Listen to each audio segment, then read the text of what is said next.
I'm erasing the photos. One by one, they'd vanish into a silent digital void. The cursor hovers for half a second each time, as if my finger can't decide whether to press down. But I press, and with every click, an image goes dark. Her smile at our wedding, my grandma's house on a summer morning, the ultrasound picture of our son taped next to a goofy selfie we took in front of the hospital.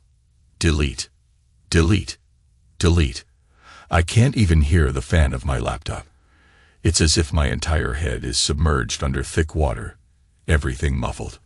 The only sound is my own heart, thudding behind my ribs, reminding me I'm alive while the photographs fade to black. I can still see them, though, in my mind. The after images, like a flashbulb going off, remain burned on the inside of my eyelids. A hush sits heavy in the room, and a question throbs in that hush. Who the hell am I now? Because once you lose the illusions, how do you define yourself again? Wife, son, house, a future stretching out into the distance. That was my identity. Now I realize it was built on rotting planks, and the collapse has been spectacular. I glance at the next batch of pictures on the screen, my finger trembling above the trackpad. Might as well keep going. I recall the stench of lilies and over-polished wood in the funeral parlor. That day, that single day that devoured my entire life in a matter of minutes. It's all swirling in the back of my head, while I methodically wipe away the digital proof of who we once were. Grandma's funeral was supposed to be solemn and quiet, a final goodbye to the woman who practically raised me in Toledo. Melissa, my wife, had insisted on making a slideshow with background music from her phone, playing through a new Bluetooth speaker set inside the casket. A weird idea, but she said Grandma would have appreciated something modern, and I was too lost in grief to argue. I can still see the casket at the front of that small funeral home, an American flag pinned on the wall behind it, a row of cheap metal folding chairs below. My father, mother, sister, and an assortment of second cousins and neighbors, all in black. The hush was deep, and I was sitting in the third row, swirling something cheap and strong in a black flask I kept in my coat pocket. The slideshow was projected behind us on a portable screen. Pictures of Grandma from the 1950s, wearing her hair in those perfect curls. Pictures of her with me as a kid, her wrinkled hand on my shoulder, smiling proudly while I held up a winning science fair project or a basketball trophy. If I close my eyes, I can still see how the images flickered, a small bright rectangle in a sea of dark suits and watery eyes. Melissa was near the front, fiddling with her phone to ensure the audio played properly. Steve Hamilton, my colleague, stood off to the side, preparing to deliver the eulogy. Then the next photo appeared, Grandma on her old porch, wearing a broad grin and a straw hat. The hush in the parlor deepened. We all braced for some gentle piano music or a hymn. Instead, a low, labored moan crackled from the Bluetooth speaker. One of those noises you immediately recognize but don't want to identify. A wet, panting sound. I thought the file might be corrupted. That was my first guess. But then it swelled, more urgent, distinctly sexual. I froze. Everyone else froze, too, or gasped, or turned bright red. My father looked at me with wild eyes, as if I could fix it. But it wasn't some random audio glitch. It was a live feed, coming through that speaker. Seconds after that heavy breath, I heard his voice. Steve's voice. Whisper something I couldn't make out, a low rumble of satisfaction. Then another moan. A feminine moan. My wife's moan. Melissa. At that moment, I forgot I was at a funeral. I forgot my grandmother's body was mere feet away. My mind short-circuited, uncertain if I was still breathing. I might have even dropped my flask. The dull clang might have been mine. I just sat there, mouth open, listening as the moans intensified, confirming exactly what my gut refused to believe. It must have been 30 seconds, maybe a minute of that obscene sound filling the chapel. The pastor fumbled with the remote, but I saw him shaking so badly that he couldn't turn it off. My sister let out a half-laugh, half-shriek, covering her mouth in horror. Steve was up front, but not on the microphone. He must have stepped away for a moment, or maybe he realized too late that his phone was somehow broadcasting. The second I recognized Melissa's voice, I felt a wave of nausea. I'd heard that exact sound before, obviously, in our bedroom at night when we were closer, younger. No way to mistake it for a random porn clip. Then through that hush came a single, stark word from her lips. Steve. She said his name mid-gasp, and it echoed like a thunderclap. I started to laugh. Don't ask me why. The funeral was effectively destroyed. Sorrow turned into a grotesque farce. My jaw ached from holding in years of tension. So I let out an ugly, ragged laugh that boomed down the aisle, and made half the attendees whip their heads around in shock. There I was, the grieving grandson, cackling like it was open mic night at a comedy club. I was drunk on the absurdity. Because how else does one respond to hearing your wife having sex with your coworker, live, through the speaker set in your own grandmother's coffin? Eventually, someone managed to cut the feed. The moaning stopped. Silence weighed on everything, heavy and nauseating, like a soaked blanket. No one said anything to me at first. They just stared, waiting to see if I would lose my mind entirely or if I'd keep cackling. I remember my father's face, ashen, furious, heartbreak swirling in his eyes for both me and the memory of Grandma. My mother looked like she wanted to vanish into the floor. The funeral director stammered an apology to the entire room. Steve had vanished, presumably to handle the phone that was still capturing everything. Melissa was nowhere in sight. I drained the last of whatever liquor remained in my flask. The laughter died in my throat, replaced by a bitter dryness. Then came the eulogy, belated, stuttering, overshadowed by what had just happened. I barely listened. I was stuck in my own head, that one word, Steve, replaying in a loop, mocking me.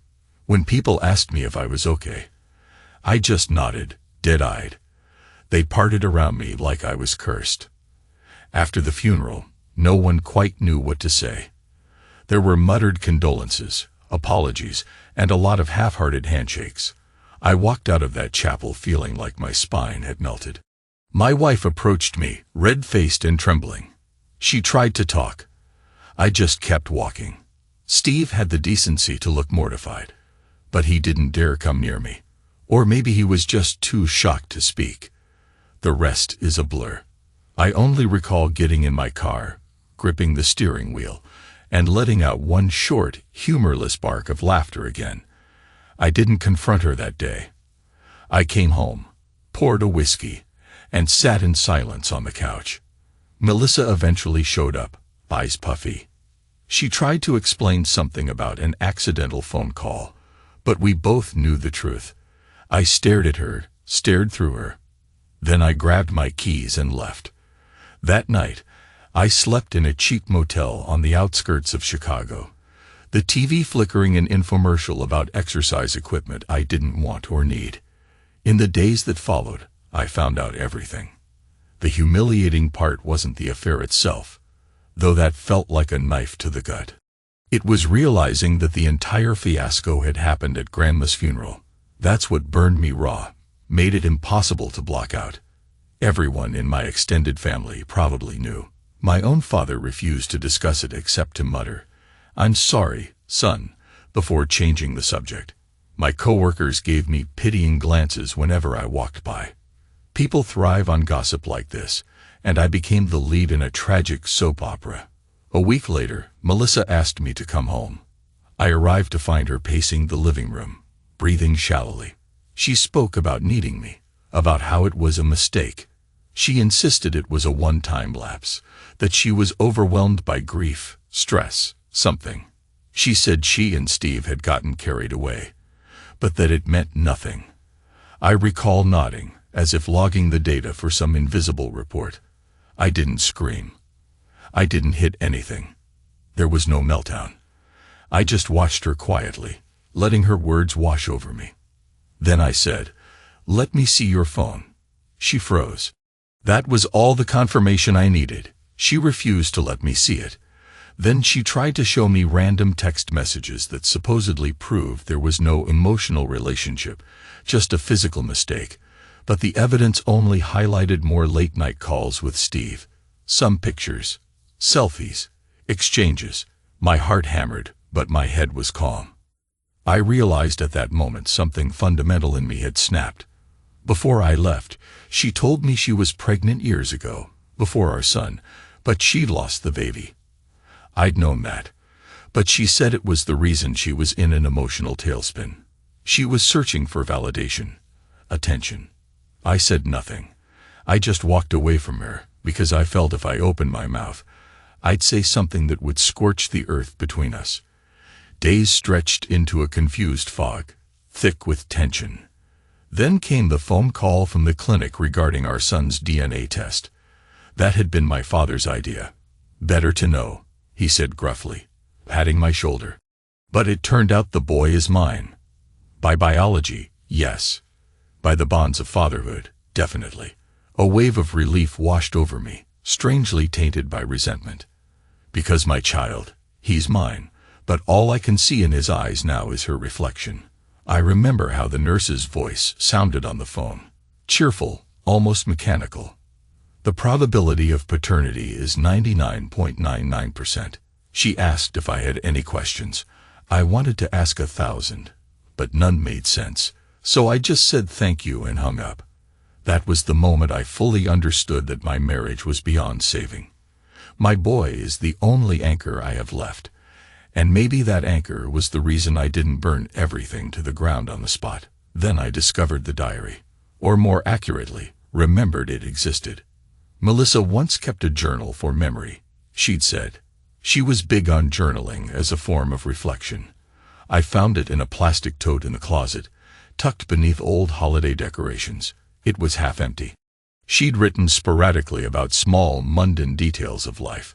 Family dinners, arguments, her job, worries about money.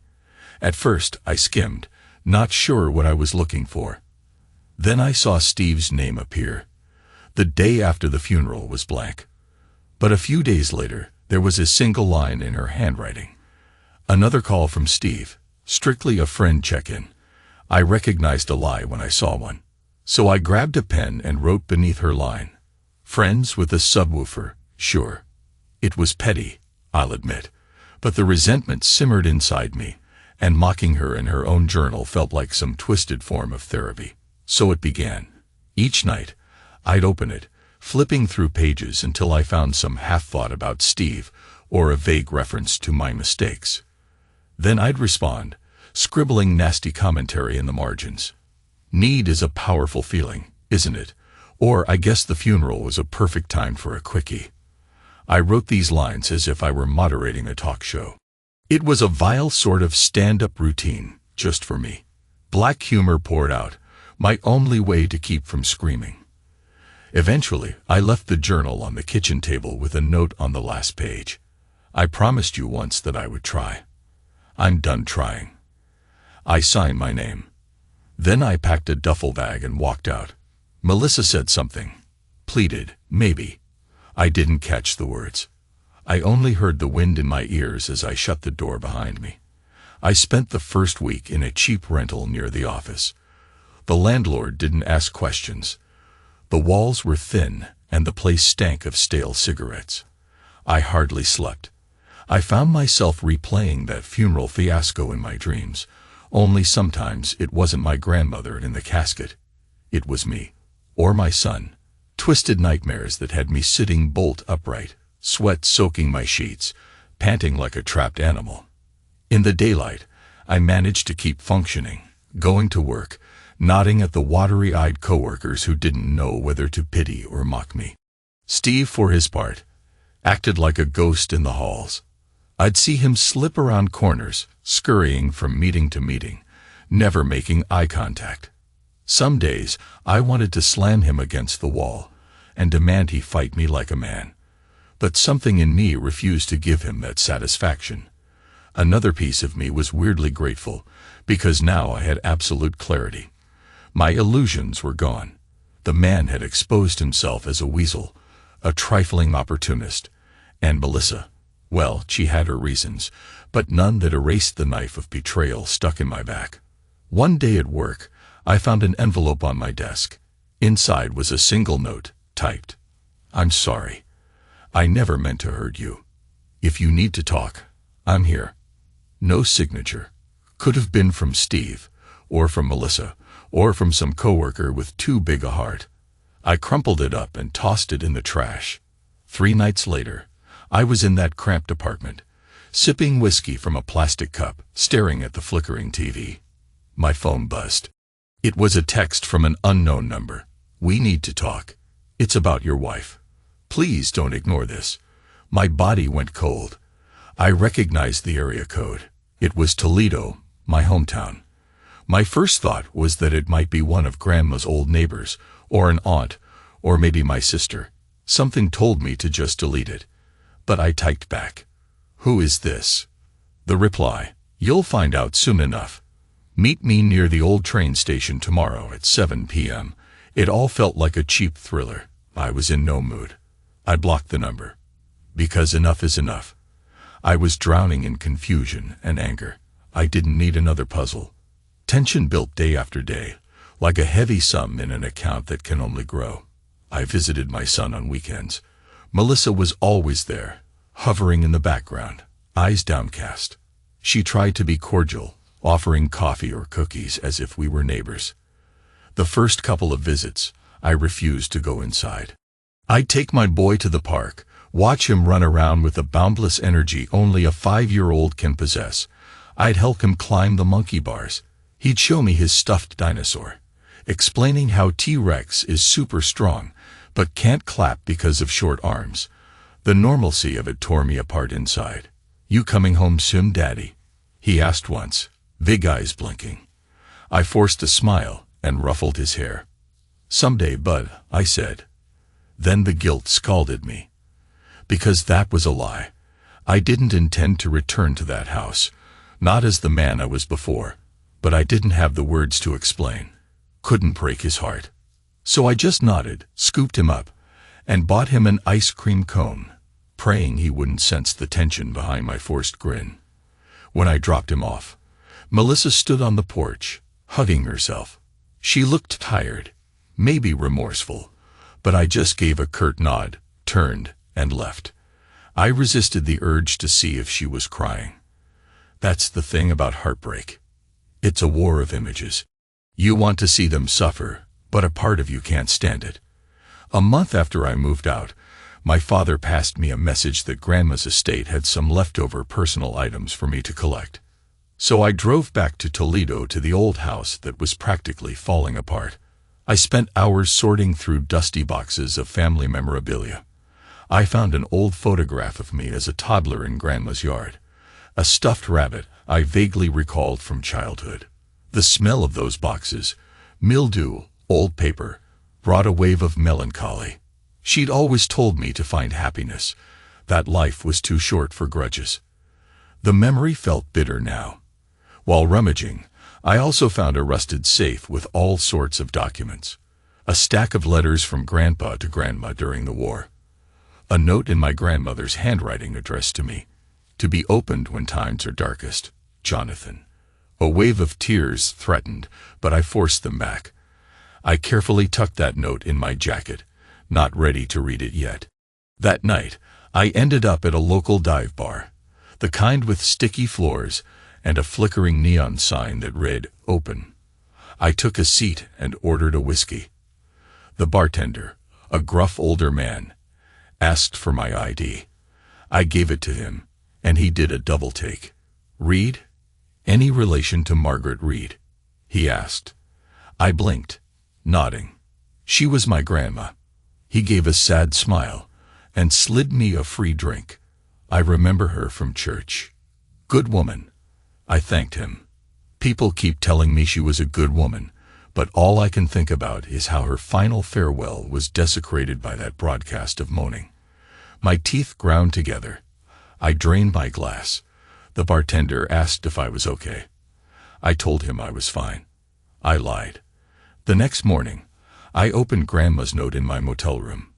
The paper was fragile. the ink slightly smeared with age.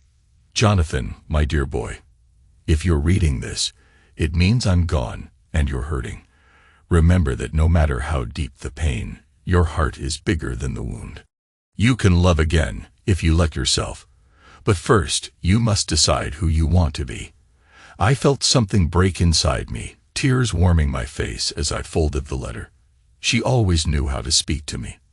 A swirl of guilt, grief, and something close to hope twisted in my stomach. It's easier to cling to anger, but maybe she was right. Maybe I had to let go somehow. I returned to Chicago that evening. Work had become a gauntlet of forced politeness. People avoided me or stared with barely concealed curiosity. Steve was still ghost-like. Then, on a Tuesday, I was asked to sit in on a pitch meeting for a potential client. I walked into the conference room and found Steve at the other end of the table, flipping through slides on the projector. He glanced up, froze, then forced a tight smile. We were about to pitch to a client with a big account. Nobody wanted to sabotage the meeting, so we faked civility, wearing plastic expressions that cracked at the edges. During the meeting, he spoke eloquently, as he always does. The client nodded, asked a few questions, seemed pleased. I managed to chime in with some marketing angles. The tension in that room was thick enough to choke on. After the client left, we were alone for a moment. He looked at me, a million words in his eyes. I felt a surge of hate so pure it almost startled me. Then I turned and walked out. Not a single word exchanged. That night, I found out from a mutual coworker that Steve had been scheduled to give a eulogy at Grandma's funeral because he was a smooth public speaker, and apparently Melissa had recommended him. The revelation triggered another wave of bitterness. She practically orchestrated the scenario that let them be together behind my back. At my own grandmother's funeral. I locked myself in my office, knuckles trembling on the desk. My phone lit up with a text from Melissa. "Our boy misses you. Please come see him." I typed, "I will. But never talk to me about missing you or me." Then I set my phone face down and drove home, white-knuckled behind the wheel. Weeks passed, and I was stuck in a cycle of suppressed rage, bleak humor, and an odd sense of resignation. I visited my son, kept writing sarcastic comments in the diary. I no longer lived with Melissa, but legally we were still married, though I filed for separation. My father kept calling, urging me to finalize a divorce. "Don't let her keep you hanging, son," he'd say. But I wasn't ready to handle that logistic hell. Not yet. An unexpected turning point arrived one morning when my manager assigned me to collaborate with Steve on a corporate campaign for a major client. He has a good relationship with them, and your writing's top-notch. "You two will make a stellar team," my manager said, blissfully unaware of the heartbreak that turned my life inside out. I almost refused. But the company was on shaky ground with finances, and we needed this client. So I accepted, jaws clenched. We ended up working late on a Thursday. Everyone else had gone home. The fluorescent lights buzzed overhead, and the office felt empty. Steve tapped away at his laptop, occasionally suggesting angles for a tagline. I'd grunt in acknowledgement, typing my own ideas. After an hour of this forced civility, he finally spoke. "You hate me." "I get it," he said, not looking up from the screen. My jaw tightened. "You're right," I replied, also not looking at him. Another minute of silence. Then he closed his laptop with a click and stood up. "Let's just talk about it, man. It's killing me. What happened was a mistake." I looked up slowly, meeting his eyes. I saw fear there, maybe shame, maybe self-justification. My mind played an image of me punching him square in the jaw. But I stayed in my seat, hands gripping the edge of the table. He repeated, "It was a mistake." My lips twisted. A mistake is forgetting someone's birthday. Not screwing a colleague's wife at his grandma's funeral. My voice trembled. He swallowed, glancing away. "I didn't plan it. It happened," he said lamely. The words "it just happened" infuriated me. People love that phrase when they refuse responsibility. I stood slowly, a cold wave of adrenaline hitting my chest. For a split second, I thought about swinging at him. Instead, I grabbed my bag. "We'll finish this tomorrow," I muttered. He started to say something else, but I walked away. My footfalls echoed down the empty corridor, each step reminding me that I was stuck in a life I barely recognized, torn between the urge to kill this man and the knowledge that none of this would fix the raw ache inside. Saturday rolled around. My son was waiting by the door, holding his little backpack. He ran into my arms, giggling. "Daddy, let's go to the zoo today." I forced a smile and nodded. Melissa stood behind him, clutching her hands, her eyes flicking between me and the floor. Without speaking to her, I just ushered our boy to my car. We spent the day looking at lions, giraffes, all the wonders that amuse a child. I tried my best to seem normal, to crack jokes about the monkeys swinging around. But occasionally, I'd catch a glimpse of another couple, husband and wife, laughing with their child, and I'd feel a twist in my gut. That used to be us. Now I felt like I was moving through an alien landscape, wearing a mask of fatherly joy. When I dropped him off, Melissa tried to hand me the diary. She'd found my scribbles, every mocking note. "I read them," she said. Her voice was shaky. I nodded, refusing to take it. "That's your diary," I said. She pressed it against my chest. "You wrote in it more than I did," she said, tears brimming in her eyes. I stared at the worn cover, remembering how I'd used it as a dumping ground for my anger. Finally, I took it from her, mostly to end the conversation. She said, "I'm sorry," and I almost laughed. "Sorry? Sure." And the world keeps spinning. I drove off, tossing the diary into the passenger seat. At a red light, I looked down at it, something gnawing at my conscience. When I got home, I opened it to the last page. In her handwriting, I found, "If we can't fix this, I understand. But I wish we could at least remember we once loved each other." My mouth went dry. She'd answered my mocking lines with contrition. Part of me wanted to fling the diary against the wall. Another part whispered that maybe I was giving in to a bottomless pit of resentment, letting it define me. I thought of Grandma's note, "You can love again, if you let yourself." Time dragged on, each day heavier than the last. Then came the call about the marketing campaign. We'd landed the client, big money. Steve's speechwriting and my copy had impressed them. Some folks at the office celebrated with a small party in the break room. I sipped lukewarm champagne, ironically toasting side by side with the man who had broken my marriage. The moment was surreal. After the party, I found Steve standing in a hallway, leaning against a window, gazing at the Chicago skyline. There was a slight tremor in his posture. When he saw me, he half lifted a hand in greeting. I approached, feeling the tension coil in my chest. We stood there in silence for a moment. Finally, he cleared his throat. "Jonathan, I never wanted any of this," he said quietly. I swallowed back a surge of venom. "It doesn't matter what you wanted," I managed. He nodded, biting his lip. "I know. He stopped, exhaling shakily. I tried apologizing to Melissa too. "She won't see me anymore. She blocked me." I let out a bitter half-laugh. She blocked him. The man she risked everything for, cast aside after the fiasco was revealed. I was so weary of the entire drama. Without thinking, I asked, "Why'd you do it?" He shrugged, eyes distant. "Greed, lust, stupidity." I saw an opportunity. I was lonely, and I guess she was too. At first, it was emotional. Then it turned into something else. My hand twitched at my side. I wanted to believe he was lying, but a small voice inside me said Melissa might have found solace in him, the way she used to find it in me. The thought made me feel ill. "What are you expecting from me now?"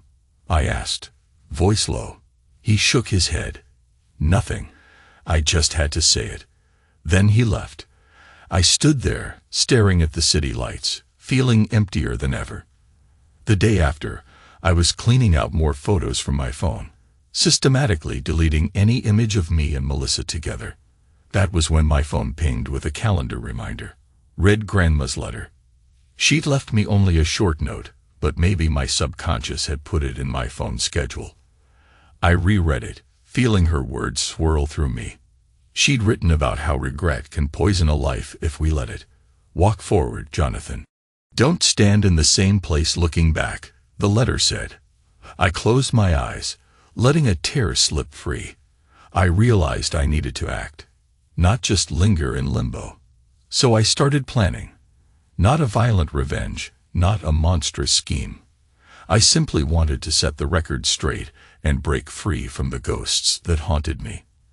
That might mean divorcing Melissa for good, or demanding that we set up a formal custody agreement.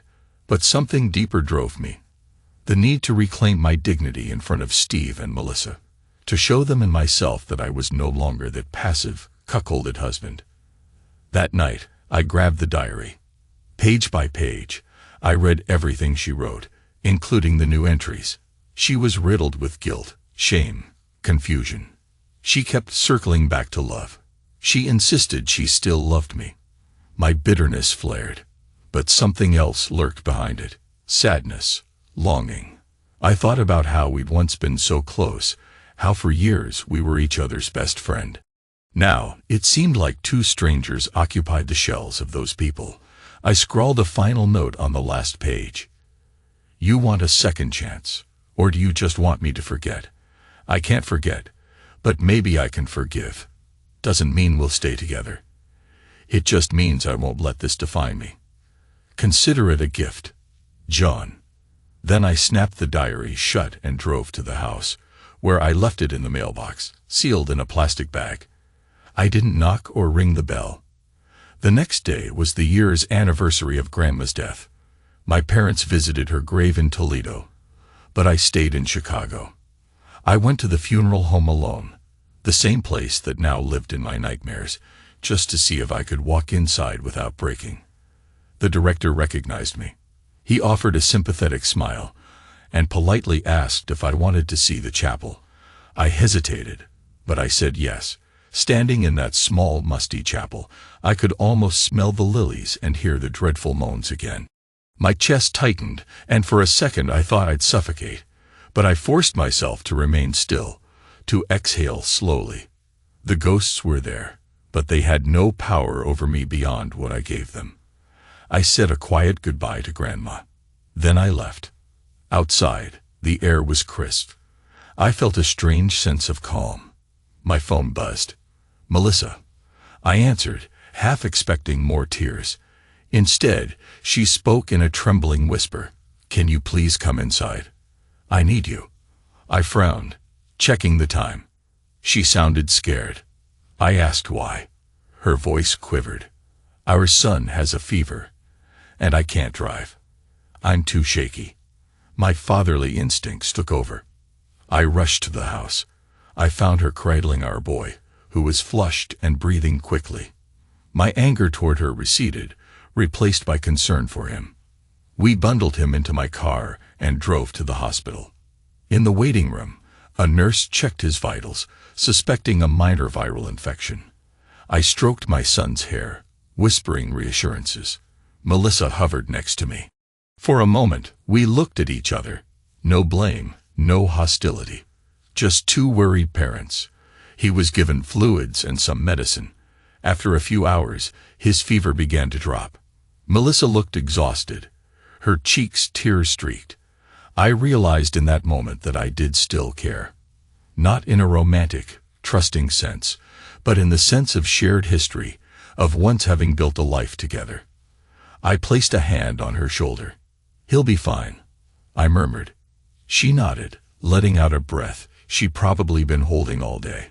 Later, at her request, I carried him into the house and laid him in his bed. I could have left then, but she asked me to stay for a while. I sat at the kitchen table, feeling the memory of all those nights we used to share. She made me coffee, hands shaking. We sipped in silence. Finally, she spoke. I got your note in the diary. Forgive me, but not forget. Does it mean you might give us a chance? Her eyes were wide, like a child asking for mercy. I exhaled, gazing into the coffee. It means I won't hate you forever. But I don't know what the future holds for us. I can't flip a switch and trust you again. She nodded, tears slipping silently down her cheeks. I understand. I left soon after, my chest heavy. The next day, she texted me an update on our boy's health. He was better. I felt relief. Then another text. I need you to understand. It was never about you not being enough. It was my own emptiness. Steve was just. He was there. I stared at the message for a long time, then typed back. I believe you. Doesn't change the damage, though. The culminating storm arrived unexpectedly at the office. Steve and I were called into an emergency meeting with upper management. Rumors about budget cuts, departmental restructuring. The tension was suffocating. The boss announced a major shakeup. The PR department was being phased out, responsibilities merged into marketing. Positions might be redundant. Steve's role was in jeopardy. Mine was on thin ice. The boss asked if we could both present a short proposal for how we'd handle the transition. We had a day to do it. I worked furiously, drafting a plan. Late that night, in the nearly empty office, Steve approached me. Let's do a joint pitch, he said quietly. I stared at him, uncertain. We can't stand each other, I pointed out. He shrugged. But we both want to keep our jobs, and they value collaboration. The project we landed for the client was a success, right? Let's show management we can replicate it. A part of me wanted to say no, but a bigger part remembered I had bills, a son, and no desire to start job hunting. So, after a tense silence, I nodded. Together, we drafted a carefully structured presentation, combining his speech-making flair and my marketing strategy. It was bizarre, like forging an alliance with the devil, but a job's a job. At 3 a.m., we were finally done. We parted ways without ceremony. The next morning, we presented to the executives. It went smoothly, our forced synergy impressing them. They asked a few questions, we answered, and at the end, the top manager said, "This is exactly what we needed to see." Relief flooded me. Maybe I could keep my job, keep a semblance of stability while I figured out my personal life. As we were leaving the conference room, Steve pulled me aside. "Thank you," he said, voice low. "I know you hate me, but I'm grateful you didn't sabotage me." I stared at him, my jaw flexing. "I didn't do it for you," I replied. Then I walked away. That same evening, I got home to find a letter wedged under my door. It was from Melissa. She wrote that she wanted to meet me somewhere neutral, somewhere that wasn't our house or the office. She suggested the lounge in a downtown hotel, said she had something important to share, a decision about our marriage. My hand shook as I read her words. Part of me wanted to toss it aside, but curiosity, and perhaps a flicker of residual love, made me agree. At the lounge, subdued jazz played from hidden speakers. Older couples sipped cocktails by candlelight.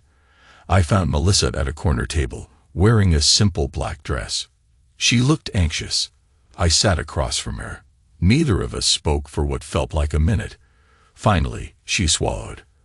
"I've been talking with a counselor," she said, "trying to figure out my own issues. I realized I put you through hell." I nodded, not trusting my voice. She reached into her purse and pulled out a folded piece of paper. "This is a proposed custody arrangement, in case we finalize a divorce," she said, voice unsteady. "I don't want to blindside you. Our son deserves clarity. If you want to see a lawyer, I understand." I unfolded the paper. It was straightforward, offering me joint custody. She was basically suggesting we co-parent peacefully. I felt an odd stab of gratitude. At least she wasn't trying to shut me out. Then she said quietly, "Or if you do want to try again, counseling, therapy, anything, I'm open to that too. But I won't blame you if you say no." I stared at that paper, mind spinning. After a long silence, I folded it neatly. "I can't promise anything," I said. "But let's keep talking. Not for us, but for our son. And if we find a reason, we'll see." Her shoulders loosened, tears glistening in her eyes. She nodded, relief flickering across her face. The tension in my chest eased a fraction. We parted with no kiss, no embrace, but maybe with the slightest sense of mutual respect. That sense of fragile calm didn't last long. A week later, I learned from a coworker that Steve had quietly resigned. Some rumor about him taking a job in another city. A hush fell over the office whenever his name was mentioned. I felt a strange mixture of triumph and emptiness. The man who'd wrecked my marriage was vanishing, leaving me to pick up the pieces. I ran into him unexpectedly in the parking garage on his last day. He had a cardboard box of personal items. He tried to avoid me, but I stepped in front of him. We locked eyes. "Leaving so soon?" I asked, not quite hiding the sarcasm. He exhaled, shifting the box.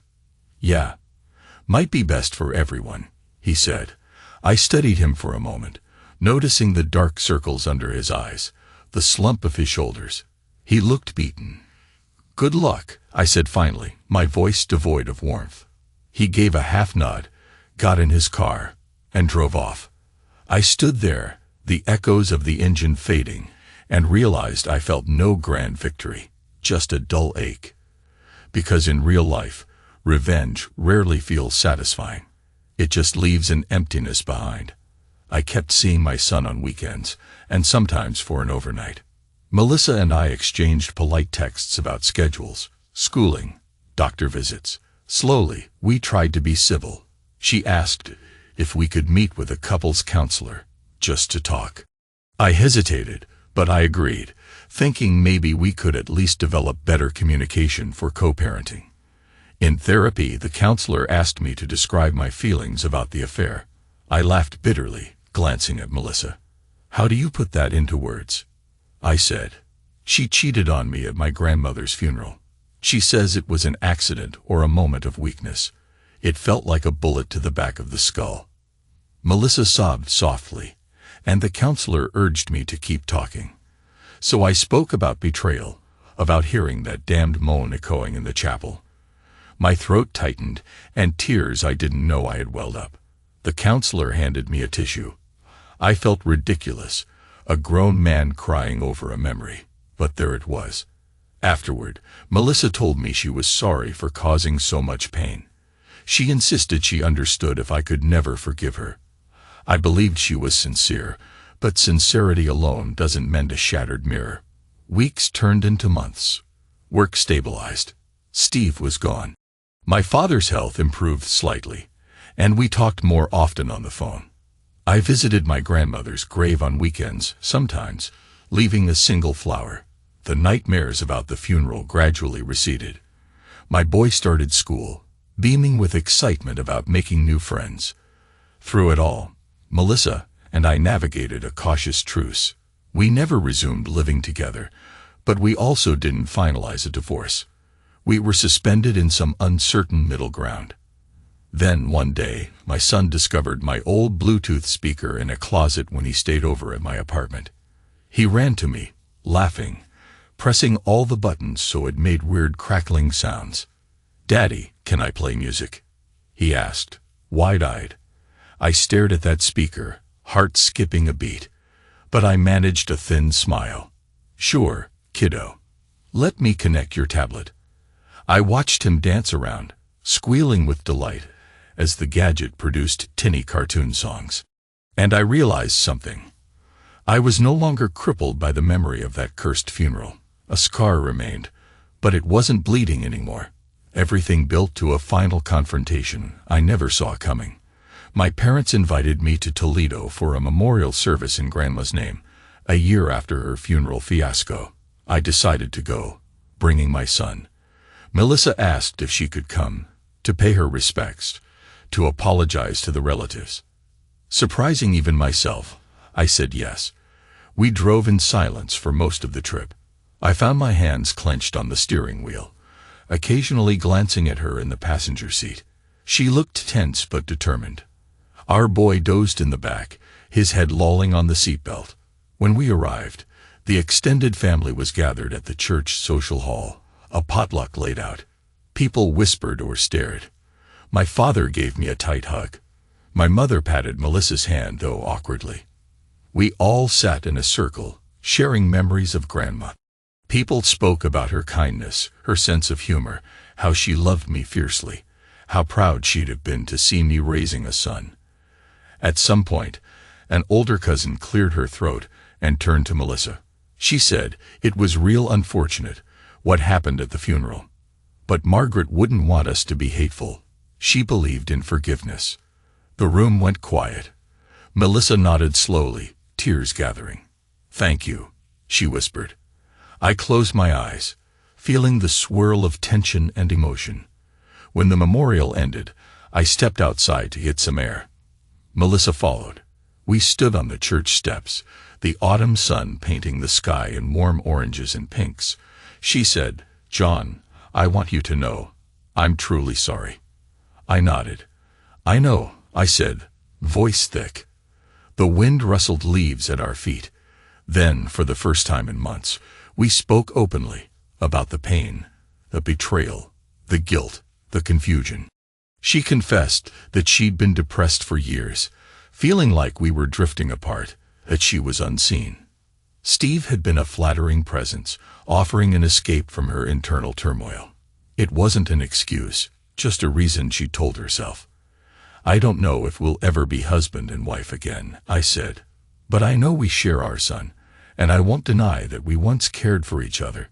Maybe we still do, in a different way." She nodded, tears in her eyes.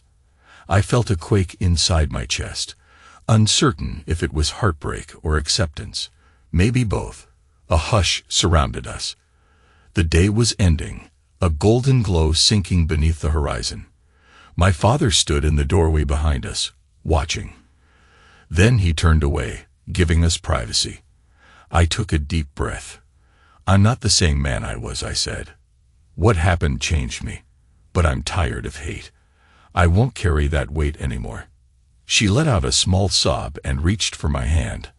I let her hold it for a moment, feeling the warmth of her skin. Then, gently, I let go. Back in Chicago, life continued. We didn't move back in together, but neither did we finalize a divorce immediately. We decided to try counseling in earnest. Some days were easier than others. Some days, the memory of her betrayal slashed my thoughts, leaving me seething. On those days, I'd retreat, or I'd find black humor in a dark joke scribbled in my notebook. She'd cry sometimes, feeling rejected, uncertain. But we tried. Maybe for our son's sake. Maybe for the faint hope that we could build something better. The grand revenge I'd imagined never materialized. No dramatic showdown, no public shaming. Steve disappeared from our day-to-day reality.